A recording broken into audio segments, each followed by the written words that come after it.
حسین تنہا ہے حسین تنہا ہے حسین تنہا ماشاءاللہ ماتری حسین تنہا ہے حسین تنہا ہے حسین تنہا ہے حسین تنہا ہے حسین تنہا ہے اب خشک زباں پر عالم کی صدا ہے حسین تنہا ہے حسین تنہا ہے حسین تنہا ہے حسین تنہا ہے حسین تنہا ہے حسین تنہا ہے حسین تنہا ہے حسین تنہا ہے حسین تنہا ہے حسین تنہا ہے حسین تنہا ہے حسین تنہا ہے حسین تنہا ہے حسین تنہا ہے حسین تنہا ہے مارا گیا کہ بھی غازی بھی نہ آئے گا پردے میری بہنوں کے ہم کون بچائے گا معلوم ہے جبھی کون سوچ رہا ہے حسین تنہا ہے حسین تنہا ہے حسین تنہا ہے حسین تنہا ہے حسین تنہا ہے حسین تنہا ہے حسین تنہا ہے جیو ماتری سلامت رہو جیو محمد وآل محمد صلوات ماشاءاللہ یزید تیری جد لانے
إن الله وملائكته يصلون على النبي يا أيها الذين آمنوا صلوا عليه وسلموا تسليما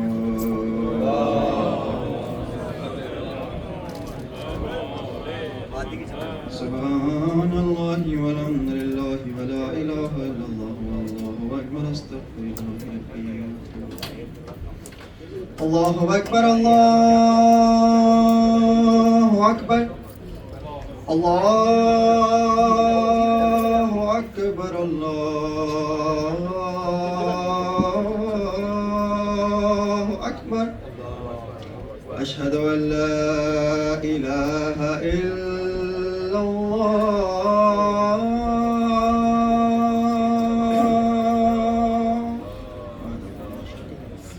أشهد أن لا إله إلا الله